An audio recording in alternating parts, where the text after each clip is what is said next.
벨은 엎드러졌고 느보는 구부러졌도다.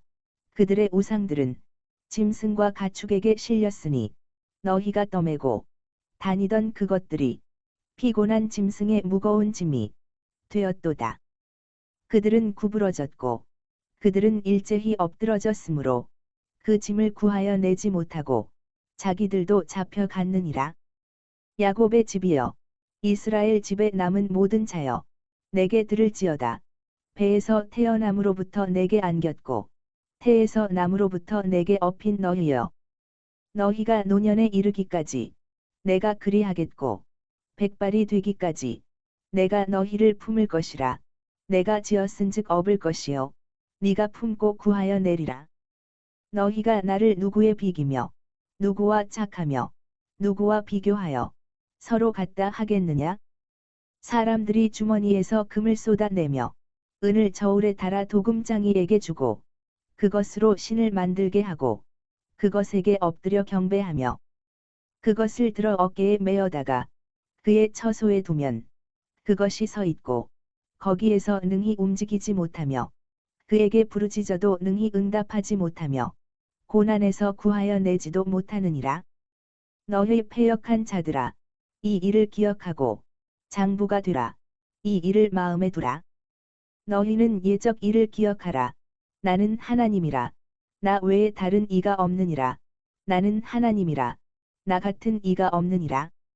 내가 시초부터 종말을 알리며 아직 이루지 아니한 일을 예적부터 보이고 이르기를 나의 뜻이 설 것이니 내가 나의 모든 기뻐하는 것을 이루리라 하였노라. 내가 동쪽에서 사나운 날짐승을 부르며 먼 나라에서 나의 뜻을 이룰 사람을 부를 것이라. 내가 말하였은즉 반드시 이룰 것이요 계획하였은즉 반드시 시행하리라. 마음이 완악하여 공의에서 멀리 떠난 너희여, 내게 들으라. 내가 나의 공의를 가깝게 할 것인즉 그것이 멀지 아니하나니 나의 구원이 지체하지 아니할 것이라. 내가 나의 영광인 이스라엘을 위하여 구원을 시온에 베풀리라. 아멘. 자, 오늘은 이사야 46장입니다. 바벨론 우상의 패망에 대한 얘기가 소개가 되고 있습니다. 유다와 바벨론과의 관계에 있어서 그 신으로 비교해 볼 때 유다는 유일신 여호와를 섬기고 있는 반면에 바벨론은 우상을 섬기되 벨과 느보를 섬겼습니다. 그 결과를 보아서 판가름이 나는 것입니다. 자, 1절에서 4절을 보면 바벨론 우상과 여호와에 대한 얘기가 나오지요. 자, 1절과 2절은 바벨론 우상의 패망에 대한 얘기가 나옵니다. 이 벨은 바벨론의 미신으로 중요한 신의 이름입니다. 바울과 같은 뜻을 가지고 있습니다. 태양신을 가리키기도 합니다. 여기 느보는 벨에 부정하는 신으로 벨의 아들 라브의 다른 이름이라고 보면 됩니다. 둘 다 엎드러졌고 구부러졌고 일제히 엎드러졌다라고 하였으니 곧 완전 패망을 의미하고 있습니다. 이스라엘을 구출하신 여호와에 대한 얘기가 3절과 4절에 나오지요. 야곱의 집, 이스라엘의 집에 남은 자여라고 부릅니다. 배에서 나면서부터 안으시고 태에서 남으로부터 품었다고 하였으니 이는 자애로운 부모의 심정으로 안고 품어 보호하신다는 뜻입니다. 노년에 이르기까지 그리하고 백발이 되기까지 품고 안아주신다는 말씀은 일시적으로만 사랑하는 것이 아니요 영원토록 하신다는 것입니다. 시편 136편에도 그 인자하심이 영원함이로다. 매절마다 그렇게 말하고 있습니다. 하나님의 인자하심은 한 번이 아니고 두 번이 아니고 영원토록 계속된다는 말씀인 것입니다. 자, 5절에서 7절은 신과 우상의 비교에 대한 얘기가 나오고 있습니다. 유다인들이 바벨론 포로 생활에서 우상을 섬기는 자들이 일시적으로 왕성하는 것을 보고 생각합니다.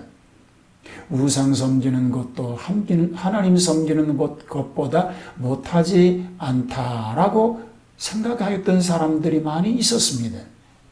여호와 하나님은 아무데나 비길 데가 없으신 유일하신 참 하나님이심을 우리는 알아야 합니다. 바벨론의 일시적인 현상은 하나님께서 주신 분깃에 불과한 것입니다. 하나님께서는 선지자를 통해서 나 외에 다른 신이 없느니라 누차 역설하십니다. 계속해서 우상주의자들의 어리석음을 또다시 지적합니다. 이 우상주의는 구약, 신약 시대를 막론하고 정죄되었습니다. 그 이유는 우상으로 하나님을 대연할 수 없기 때문입니다. 우상을 섬기는 자들은 보이지 않는 하나님보다 보이는 물상 자체를 위주로 삼기 때문인 것입니다. 하나님은 영이시니 영으로 믿으며 섬겨야 합니다. 예수 그리스도는 하나님의 계시에 따라 인간으로 세상에 오셨으니 아들을 본 자는 아버지를 본 자라고 요한복음 14장 9절은 말합니다. 그러나 그가 오신 목적은 인간의 시각에 의하여 하나님을 보고 섬기게 하려는 목적이 아니었습니다. 그는 속죄하여 주시려고 오신 분입니다. 그렇다면 우리 육신의 시각에 만족을 주는 형태를 예배의 대상으로 삼는 것은 곧 신앙이 아닙니다. 그래서 우상주의는 어리석은 것임을 알아야 합니다. 패역자들에 대한 경고가 8절에서 13절에 나옵니다. 고레스의 승리와 선지자의 호소에도 불구하고 이스라엘 중에는 아직 마음이 완고하고 패역한 자들이 있었습니다. 그래서 그들에게 경고하고 있는 것입니다. 하나님께서는 처음부터 경륜이 계셔서 그 예정을 따라 선지자를 통하여 가르치시고 시행하십니다. 장래사에 대하여 예언하실 수 있고 그 일을 이루실 수 있는 능력의 소유자를 참 하나님이라고 하는 것임을 이사야는 지금 말하고 있는 것입니다. 하나님께서는 마음이 완악한 자를 버리지 아니하시고 어디까지나 찾으시는 분이라는 것이지요. 그러나 오직 우리가 죄인 되었을 때 오셔서 우리를 대신하여 죽기까지 하셨습니다. 사람은 하나님에게서 멀어지기를 힘씁니다. 그러나 하나님은 반대입니다. 가까워지기를 원하시는 분이신 줄 믿습니다. 하나님의 품을 멀리 떠나면 안 됩니다. 가까이 나아가야 합니다. 시온을 다시 하나님의 도성으로 만들어서 자기 백성들을 포로에서 귀환하여 안주하게 하시겠다고 하는 약속의 말씀입니다. 이 약속의 말씀 붙들고 그 믿음으로 하나님의 복을 받아 누리는 복된 삶, 그런 승리자가 되시기를 주님의 이름으로 축복합니다. 세상의 우상을 버리고 오직 하나님만을 섬기는 삶이 되게 하옵소서. 비신앙인들이 잘 되는 모습을 보고 하나님을 떠나지 않게 하시옵소서. 저들의 부귀영화는 일순간에 지나가는 것을 알게 하시고 하나님만이 유일하신 분이시고 그분만이 복의 근원이 되시고 영원한 생명의 주가 되심을 믿고 그 믿음으로 승리케 하여 주시옵소서. 예수님 이름으로 기도하옵나이다. 아멘.